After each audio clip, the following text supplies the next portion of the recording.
장제원 전 의원이 어젯밤 숨진 채 발견이 됐습니다. 서울 강동구 오피스텔에서 유서와 함께 숨진 채 발견됐다고 합니다.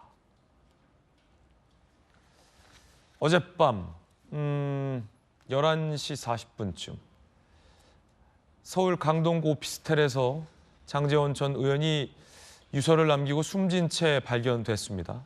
경찰은 한 10여 년 전 과거에 어떤 비서 성폭행 혐의가 제기됐고 그 의혹에 대해서 장제원 전 의원을 수사하던 중이었습니다. 장제원 의원은 비서 성폭행 의혹을 전면 부인하오던 입장이었습니다. 경찰은 타살의 혐의점이 없다라고 밝혔고요. 정확한 사망 경위에 대해서 조사 중이다라고 밝혔습니다. 어젯밤이라는 시점이 중요한데요. 어젯밤에는 한 방송사가 이른바 10년 전 호텔방에서의 영상이다라며 장 전 의원과 관련된 해당 여성이 촬영해둔 영상 일부를 공개한 시점이었습니다. 이 보도 이후 장 전 의원이 숨진 채 발견된 건데요. 함께 보시죠.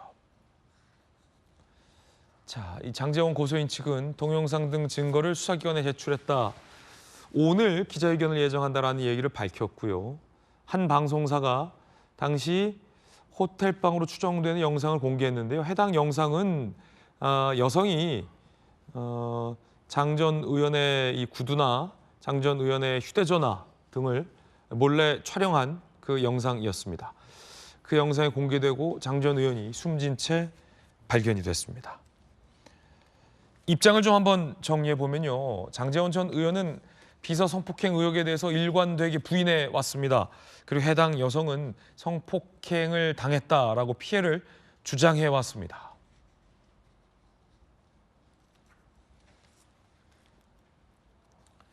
자, 10년 전 성폭행 혐의로 피소된 장제원 전 의원. 첫 언론 보도가 있었고 고소 내용은 거짓이고 수사에 적극 임할 것이다라며 장 전 의원은 강하게 부인해 왔습니다. 첫 경찰 출석 조사에서 혐의를 전면 부인했습니다. 자, 권영진 의원님, 갑작스러운 좀 소식이긴 합니다만 경찰 수사에 적극적으로 장제원 전 의원이 대응하겠다라는 입장을 유지해 오던 상황이었는데 어젯밤에 이제 갑자기 숨진 채 발견이 됐습니다. 좀 어떻게 보십니까?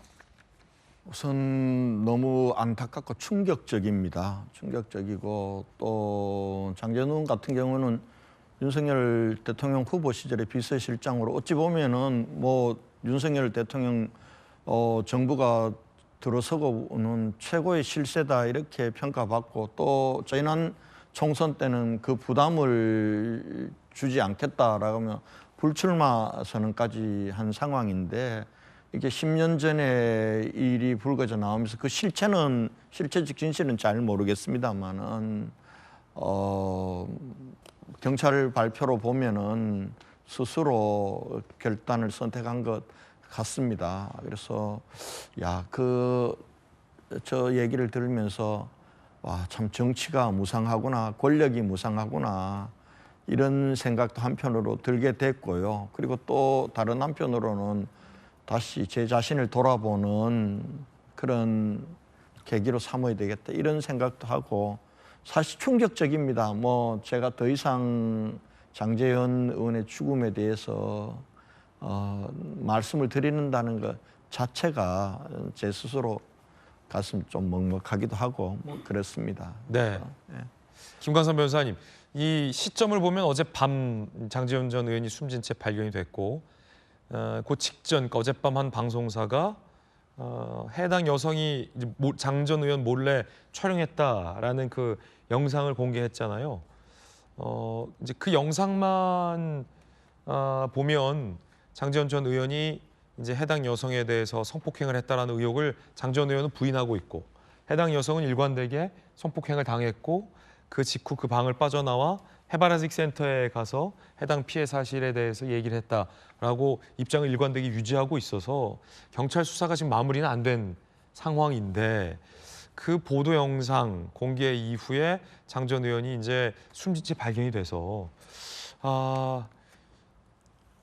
아마도 그 영상 공개 이후에 장지원 의원의 심경에 어떤 변화가 생긴 건 아니냐라는 조심스러운 추측도 지금 나오고는 있습니다만 어떻게 보십니까?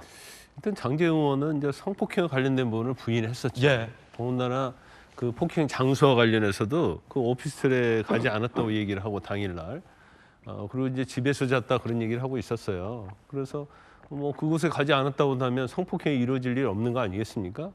그런데 어제 그 동영상이 공개가 됐죠. 동영상에 보면 그 이제 장제원 의원은 이제 휴대폰에 사진첩에 있던 것들이랄지, 그다음에 서로 나누던 대화 내용 이런 게 나왔어요. 그러니까 장제원 의원이 이제까지 부인했던 내용이 ABC 있으면 A부터 다 무너져 버린 겁니다. 그래서 본인 입장에서는 이제 더 이상 변명할 수 없는 그런 여지가 됐다 이렇게 볼 수밖에 없고, 그다음에 오늘 또 피해자 측의 기자회견이 있기로 돼 있잖아요. 그럼 좀 더 그 당시의 상황에 대해서 아마 리얼하게 기자회견할 가능성이 커요. 자, 기자회견이 조금 전에 취소됐다. 고소인 측이 취소했다 기자회견을 이런 속보 지금 들어왔습니다. 마침. 네, 근데 이제 피해자 입장에서는 뭐 기자회견을 이제 더 이상 할 그렇군요. 그런 이제 명분이 없어졌다 이렇게 봐요. 그래서 이게 사실 뭐 사람의 어떤 죽음에 대해서는 우리가 이제 애도를 하고 슬퍼했는데, 장제원 의원에 대한 어떤 사망에 대해서는 그러기도 어려운 측면이 굉장히 있죠. 왜냐하면 지금 뭐 실체의 진실은 아직 뭐 그렇게 명확히 밝혀지지 않았지만 여러 가지 상황을 보면 이제 피해자가 있는 것이 맞고, 피해자 진실이 이제 거의 신비성이 있는 것처럼 여겨지기 때문에 뭐 이 부분에 대해서는 뭐 상당히 이제 사망을 했어도 뭐 이렇게 그렇게 할 수 없는, 애도할 수 없는 이제 그런 분위기가 있는 건 맞는 것 같습니다. 네. 참 복경 의원님, 이 어쨌든 이 생명 소중한데 이렇게 피해 사실에 10여 년간 힘들었다라는 이 여성 사연도 안타깝고, 네. 나는 억울하고 내 정치 인생을 걸겠다라고 항변하던 한 정치인의 안타까운 죽음도 안타깝고, 어느 쪽 모두 다 지금 안타까운 상황 가운데 공소권 없음으로 경찰은 이제 수사를 종결했어요. 그러면 이제 실체적 진실에 대한 수사기관의 판단은 현재로서는 불가능해진 그런 상황인데, 한 가지 좀 아쉬운 건 장제원 의원 같은 경우는 지지자도 굉장히 좀 많았고 정치 생활도 오래 해온 의원 아니겠습니까? 억울하면 억울한 대로 살아서 해명을 하고, 혹 잘못한 일이 있으면 잘못한 대로 살아남아서 책임지는 모습을 보여줬더라면 장제원 의원을 좋아하고 지지했던 많은 유권자들이 지금처럼 좀 안타까우고 허망하지는 않았을 텐데라는 생각도 들고, 또 여야를 떠나서 동료 정치인이시니까 어떻게 보십니까? 뭐 저는 우리 저 앵커님 말씀에 100번 동의를 하고요. 먼저 그 성폭행 피해를 당한 당사자께서 권력의 정점에 있는 그 저분을 보면서 10년 동안 어떻게 살아오셨을까 생각해 보면 정말 가슴 아파요. 그러면서 동시에 저 피해자분은 이제 장제원 의원이 사망을 하셨으니까 혹시 그분 사망에 대한 책임이 본인에게 돌아오지 않을까라는 걱정과 더불어서 또 마음이 약하신 분은 혹시 나애가 조금이라도 영향을 미쳤을까라고 하면 죄의식도 느끼게 될 거란 말입니다. 그래서 정말 그 여성분은 뭐 계속해서 피해만 이렇게 가중되고 있는 상황인 거고요. 그다음에 말씀하신 것처럼 장제원 전 의원께서 잘못한 부분에 대해서는 법적인 뭐 판단을 받고, 그리고 죄가 있으면 그것을 그 죄값을 받고, 그러고 피해자에게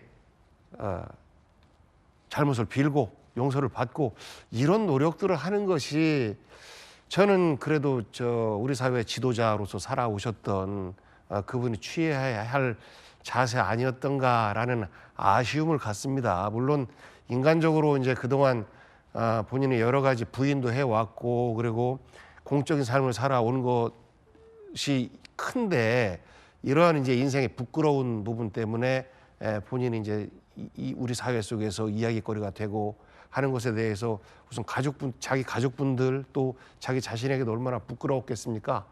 이제 그런 것들을 참지 못해서 이제 죽음이라는 극단적인 선택을 하신 것 같은데, 저는 뭐 그분의 그 죽음에 대해서도 안타깝지만 이 있어서는 안 되는 사건에 대한 책임을 조금 더 지는 모습, 그리고 그렇게 지는 모습이 앞으로 그 성폭행이라고 하는 있어서는 안 되는 범죄를 반복시키지 않는 이런 길이었을 텐데 라는 아쉬움과 더불어서 또 정치인의 한 사람이기 때문에 개인적으로 갖는 안타까움 또 뭐 이 마음이 좀 큽니다. 예, 장지원 전 의원이 3월 5일자 SNS에 이런 글을 올린 바 있었습니다. 고소 내용은 거짓이다. 특별한 음모와 배경이 있는 것이 아닌가. 누명을 벗고 돌아오겠다라는 장지원 의원의 글만이 이제는 남았습니다. 참으로 안타까운 소식입니다.